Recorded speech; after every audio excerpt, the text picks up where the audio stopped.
Now, before we look at tenure, let's start with conflict because some parts of Africa are having some form of conflict. And so how do we resolve those conflicts? And that's why we'll be talking about alternative conflict resolution and peace building in Africa. And we have Dr. Adeyemi Agbelusi, who's principal partner, Berean Associates, and that is an accredited mediator and an independent arbitrator with extensive number of disputes resolved in core areas of family, banking, real estate, construction, corporate, and commercial matters as specialty. So he will join us via Zoom. Good morning, Dr. Adeyemi.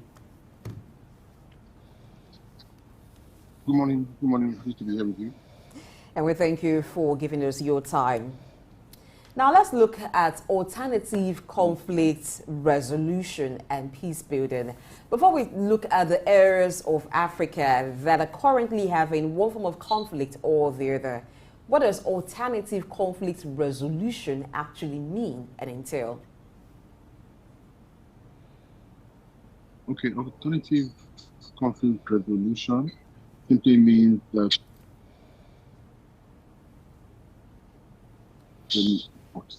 so when we talk of alternative dispute resolution, we're looking at mechanisms such as mediation, conciliation, arbitration, also looking at things like early neutral evaluation, judicial appraisal, anything that goes out of the traditional public court system.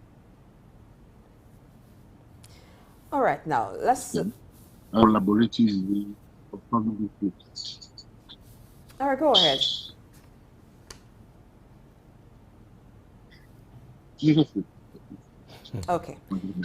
Okay. So anything alternative to litigation. All right, now let's look at disputes. I wouldn't want to call the issue of coup in some countries as disputes, so to speak, but that's the way it's dissatisfaction resulting in, oh, we don't want this government, and we have some form of overthronement in in that particular area. And then in trying to mediate, for instance, ECOWAS trying to mediate in the Niger crisis, there's some dispute in terms of agreement. The ECOWAS doesn't agree with the current situation in Niger. Niger doesn't agree with ECOWAS' position. So in that area, there seems to be some form of dispute. So how do we go about resolving issues like that? Beautiful. So when we talk of disputes, we're looking at differences, concerns, controversies, and claims. Those are the components of dispute. So when you look at the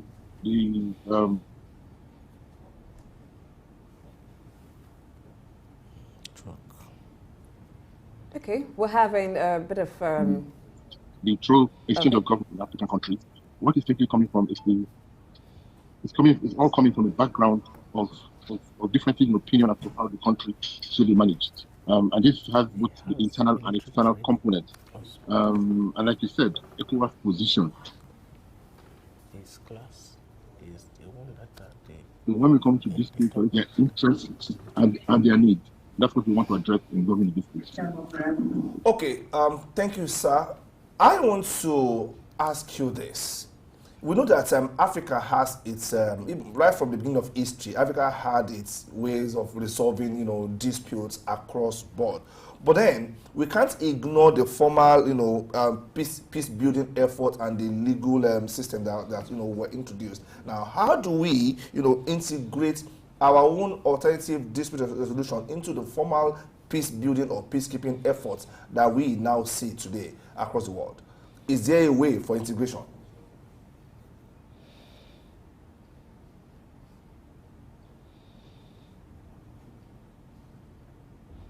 Did you hear me, sir? If I heard you correctly, yes. From town hall meetings, dialogues, the elders intervening, we've always had ways of resolving our disputes. Traditional arbitration, even in terms of criminal matters, when there is accidental murder or homicide, manslaughter, and we have ways of resolving it. when there's land and boundary matters, there are ways of resolving it. And even when we go to war as communities, there are ways of rebuilding the peace and coming back together, and then going into intermarriage and dialogue and all sort of things. So Africa has had its own development. And you are seeing that coming to play in the Niger episode, for instance, where the ulamas and the imams, as people who have a connection with the community, are intervening to calm the situation down and start a dialogue. So I know that the situation was escalating when the former Emir of Kano, Lamido said,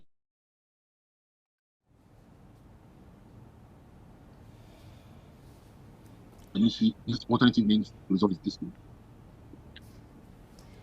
Okay, now let's talk about restorative approach, because sometimes dialogue is cheap. People can come to a round table and talk about the issues, but it doesn't end there when there is no restoration of maybe whatever has caused the dispute. Take, for instance, when we have disputes between communities and when not handled properly, it escalates into some form of clash and maybe a kind of war between those communities. And it seemed like what can really be the broker for peace is restoration, where one party is asking that if you want us to have peace, then you must restore what has been taken away from us. So is it really possible in all cases to have that approach when we talk about alternative dispute resolution? Okay, one thing I would tell you is that, yes, when we talk of alternative dispute resolution or appropriate dispute resolution, the bottom line is that the situation is not binary. When you go to court or you go for adjudication, the parties will present their position on the merits, and somebody hears the matter, or a group of people hear the matter and give a binding decision on the party. When you come into alternative dispute resolution, you enter the room with your position or with your claim, but you come out of the room with a range of solutions. So nobody's putting you in a box. That's where the pressure is reduced. So parties can dialogue, they can have the opportunity of exploring innovative solutions that suit them. So look at the Niger Delta, for instance, under President Yaradua. It would have been easy to prosecute and to pursue claims against the militants in the Niger Delta. But it came out with the issue of the amnesty. It gave scholarships, it gave a lot of educational grants and a lot of community intervention. And we saw that instantly the community calmed down and Nigeria was able to meet its quota of oil exploration again. So that's how it works. So restorative justice is simply hearing the parties, looking at the issue from their point of view, and trying to accommodate and build their concerns, their needs into what solution comes out of it, which of course traditional litigation or the court system cannot grant you. Okay, let's look at some of the challenges that ADR faces in Africa, because it has not really been 100% effective, though we can't underestimate the impact or its significance. What challenges do we face as a continent with respect to alternative dispute resolutions, and how can we address those challenges? Okay, so yes, I agree with you that many of the initiatives to build peace in Nigeria has failed.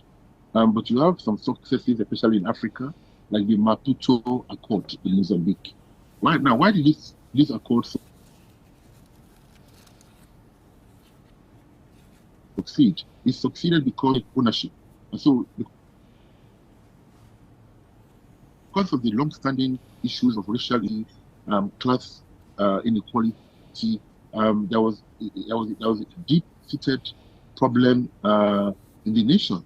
But they started looking at how to create employment, how to use technology, how to improve education and science, and they started a season of national transformation. So many of the countries in Africa are financially deprived. One of the key causes of instability in Africa is poverty. So how do you accommodate women and children? How do you improve their status? How do you improve their lot? How do you bring in rapid industrialization so that there's a made in Africa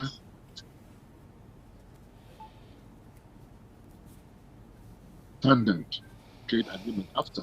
It's trying to solve the problem by doing this. But there has to be backward integration. So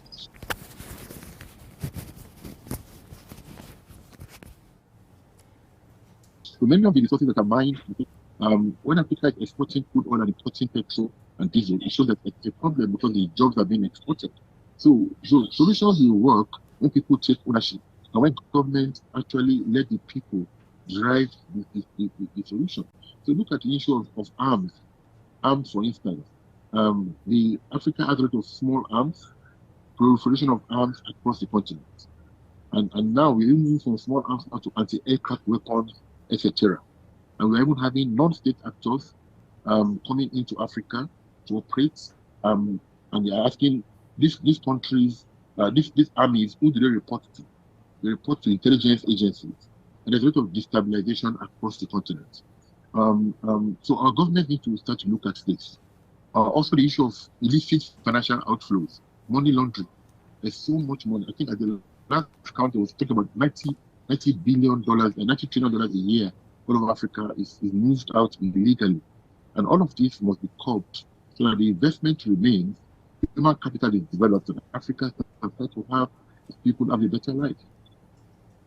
Okay, you just talked about non-state actors, and we know that when it comes to dispute resolution, sometimes it is not left to the internal governments. You have some form of international collaboration. So what are the guidelines for international partners towards dispute resolution and peace building in Africa?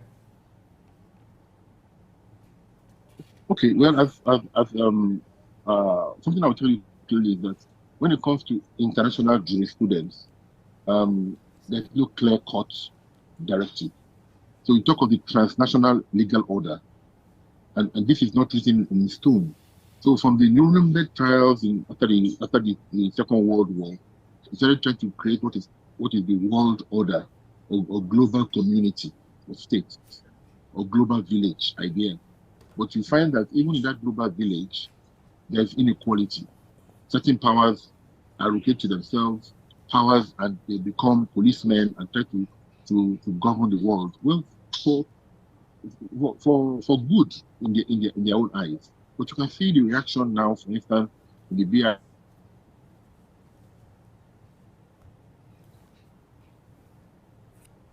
BRIC countries saying this creates a lot of instability because the more the Western colonial powers don't agree on what is international jurisprudence, where the world courts, where the world parliament, who is making laws for the world, and can any country be the seat of international jurisprudence? So the ICC court is seated in the Hague, and it issues an order. But who is the policeman that will enforce it? Who are the judiciary? Who governs their ethics and their ethos? Who dictates to them? What constitution? What ground norm are they enforcing?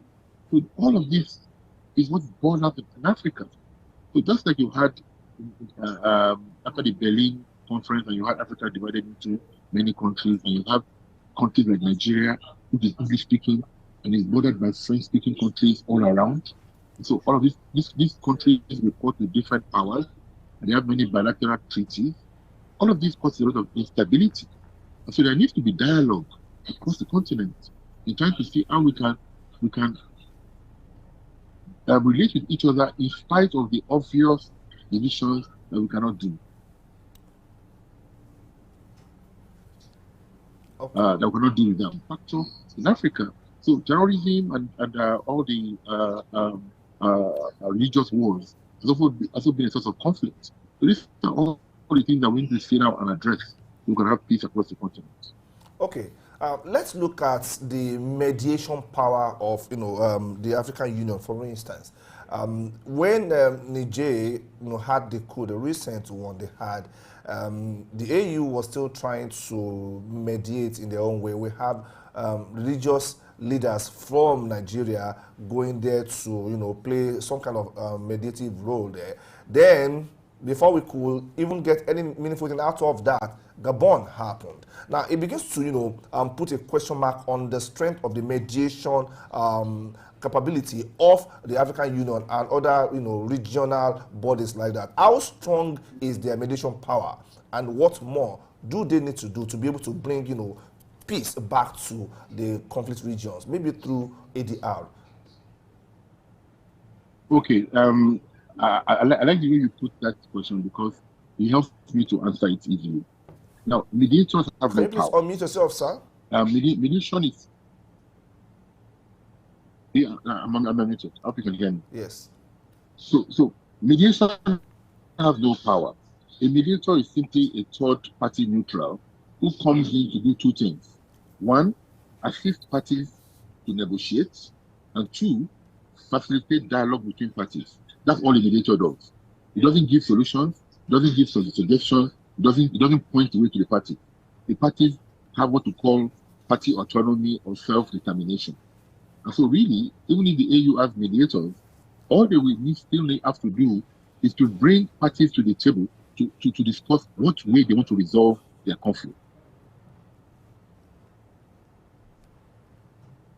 Mediators cannot give binding decisions on the party, but they can allow the party to have a creative, collaborative effort in seeing what works for them. And I think that is the thing. But the thing is that when you come to dialogue or negotiation, is driven by interest and needs. And so every party is going to make noise, to understand, to play hard bargain because they want to get the best out of the negotiation. That is all that is going on. And eventually things will calm down and people will have normalcy again. Okay, in the aspects of dispute resolution and peace building in Africa, what are the lessons to learn over the years? Okay, well, the lesson we will learn is basically from history. History tells us that those who fail to learn from history will simply repeat itself. So we're looking at the rise of military solutions running across the continent now, but we need more than military solutions. I know people are simply having no option. The democracy is failing because basically elections are failing. And so when you don't have credible elections, there's instability. And so the military solution now looks like a robust answer to that, but it's not. So the thing is that we need to achieve sustainable, inclusive development in the short term and let the people actually take ownership. How is the constitution enforced? How are societies built? Two things. One, the media. The media are the fourth edge of the realm. They drive the narrative. And two, public pressure. Many people in Africa are simply indifferent to how they are governed. So once you are indifferent to the way you are governed, then you cannot complain when the outcome is not palatable. So it's really for more stakeholder engagement, civil society, helping people to understand their rights and then to enforce those rights. Like I think it was the late state Awolowo who said it. Nobody will ever give you a good life or democracy on a platter of gold. You have to fight for it. You have to take it. And not democracy in terms of change of government every 4 years, but democracy in terms of delivering the dividends of better life. That must be demanded and enforced by the people. You must stand for it until you get it. You can see the issue in France. They've been having this yellow jacket strike for almost 2 to 3 years now, asking for change. Something in Israel. They are having serious upheaval because they want to do judicial reforms, which are wide sweeping, and people are standing on the road and saying, this is how we want it to be done. Africa needs to learn to take control of their life. Don't leave it to government. You are the government. Okay. Now, I am happy you said that you charged up African leaders, to begin to do things right. And I do remember you said in your earlier submission that a mediator is third-party neutral, neither on the left side nor is he on the right side. It just tries to, ensure that both parties come to a table of understanding and an agreement. But then, we know that one of the immediate takeaways from any mediation effort is quick settlements or de-escalation of conflict. We know that.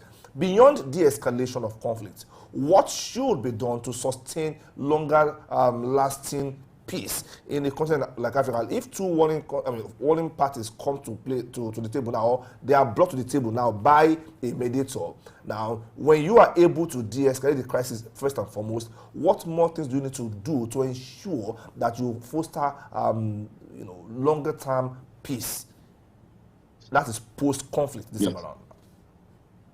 Yes.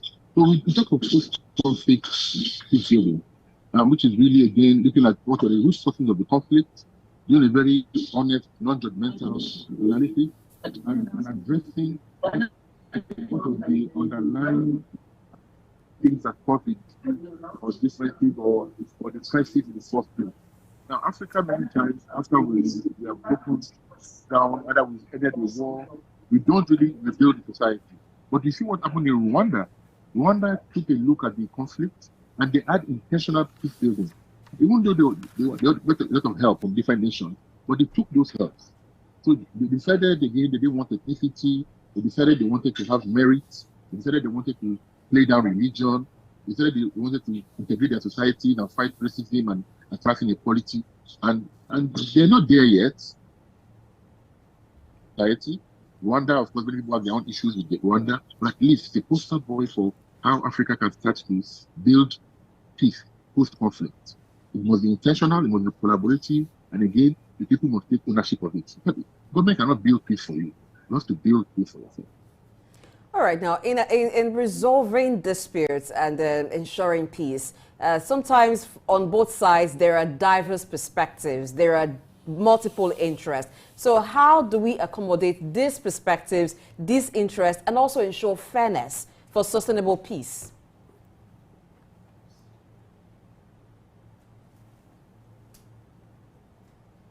Yes, conflicting interest is what brings conflict really. Because what is dispute, or what is a breakdown of communication between parties?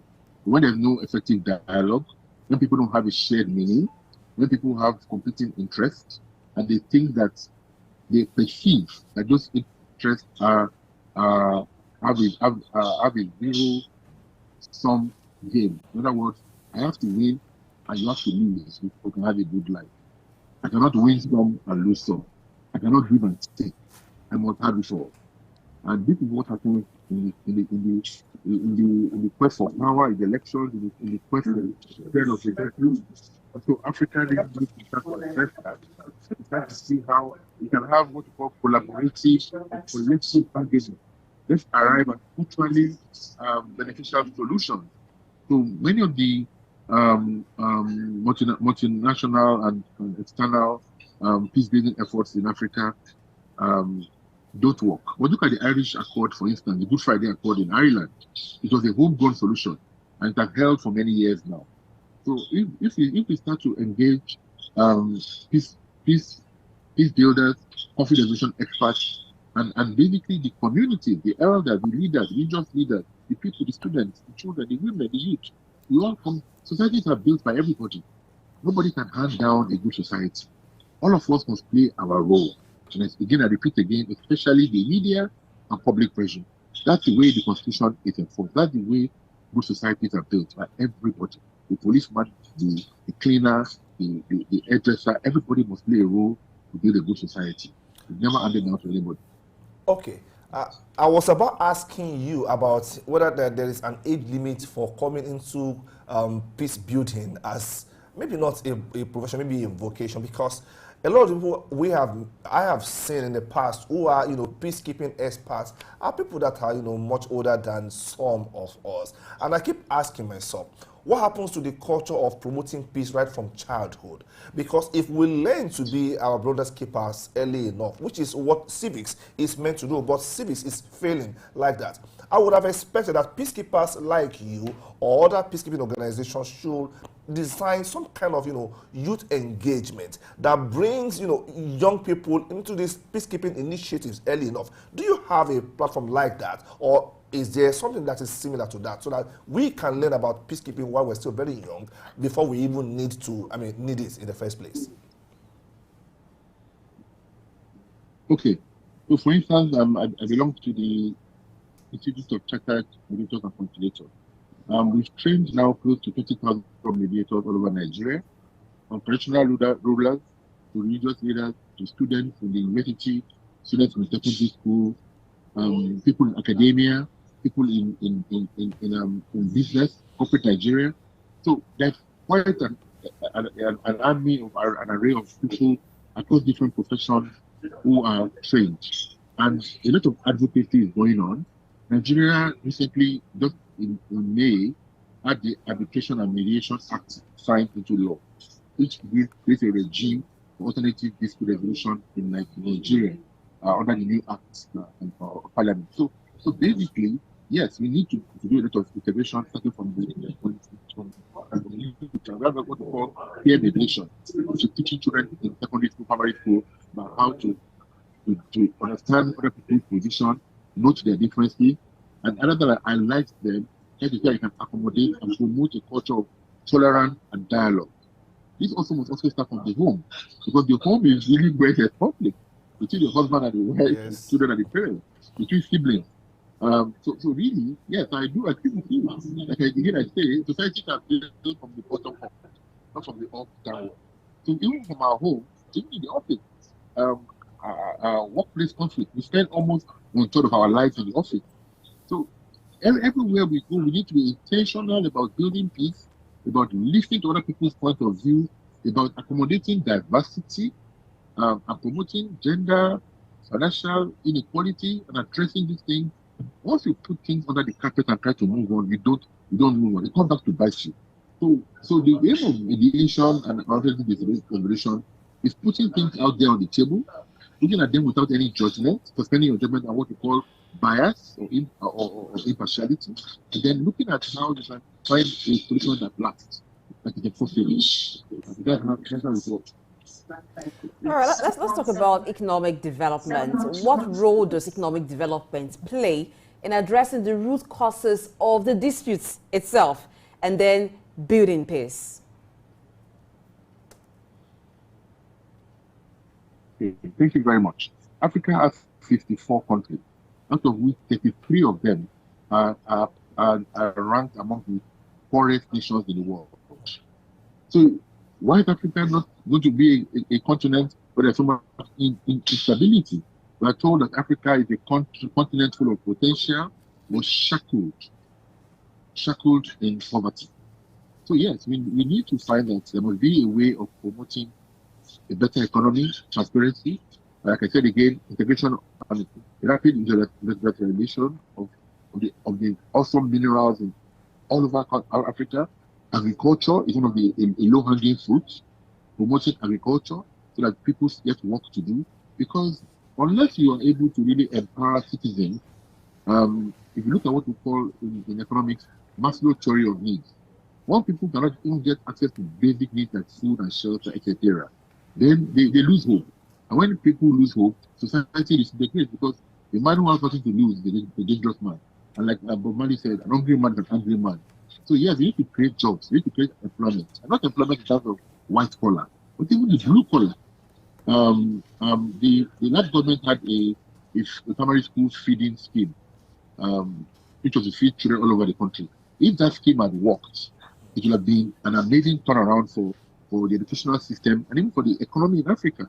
But unfortunately, it failed. And we see that now in terms of even the development in agriculture, that will have all the things that will have been attached to that program failed because it wasn't properly implemented. So again, what was the stakeholder engagement? What was the people's buy-in? Where did that solution come from? Again, we come back to the same discussion. People have to be involved in building their society. Nobody can handle what you. Okay, sir. On the very last note from me, I want you to take a look at peacekeeping before the ICT revolution and now, because we have technology to use now. Has anything changed? If yes, what has changed? Okay, beautiful. So the use of technology is amazing because, again, like I told you, you have formed the constitution by the media and public pressure. So social media has been amazing in terms of bringing to people's knowledge the different narratives. So when you have state-controlled media, for instance, you get one narrative and there's no counter-narrative. So social media and technology have driven out so much need. Somebody was saying yesterday that the president of Gabon, who was calling on social media that people should raise a voice and make noise about the issue, was the president who had banned social media in his own country. And now we find the need to use social media. So technology has helped us to get all the narrative has helped to mobilize the populace, has helped civil society to disseminate more information, has helped advocacy, and you can now also leverage on it to reach the poorest of the poor and see how we can get everybody on board, because again, technology creates a lot of jobs and opportunities for the youth who are unemployed. So yes, we need to improve our economy, we need to address insecurity, and we can't believe all the day, but at least let's fight the journey, and change society in our continent. All right, how do we promote healing after the dispute has been resolved to prevent a resurgence?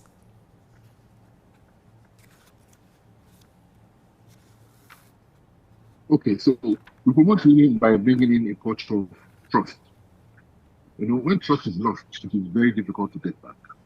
Trust is key, and trust is key to promoting healing. Also, justice and the rule of law. These are key components of promoting healing. And if you look across Africa, there's a trust deficit. People don't believe the government because what they say is usually not what happens at the end of the day. So we'll say we will lift up 50 million people from poverty, we will create 8 million jobs, but down the line, it doesn't happen. So all of these need to be addressed. The government needs to be start to keep its word. Trust, justice, rule of law, and most importantly, effective communication. The media are key. The government must seek to use the media not for propaganda, but to promote its own interest, but to explain itself. But the government says, I will do this and you can't do this. But tell why you can't do it. And if people trust you, they will live with him. Now look at the subsidy issue. The jury is out there asking, was there really a subsidy? But federal government said they ended it earlier. Why are we still talking about it? All of this is just miscommunication. But this miscommunication and lack of correction of the different perceptions of parties causes conflict, which may eventually blow out into crisis. And we don't want it. So our government needs to be up and doing in terms of disseminating information and speaking truth to people and allowing justice and rule of law to prevail. Thank you very much, Dr. Adeyemi, who is an accredited mediator and an independent arbitrator with extensive numbers of disputes resolved. We value your time with us here this morning on Early Exchange.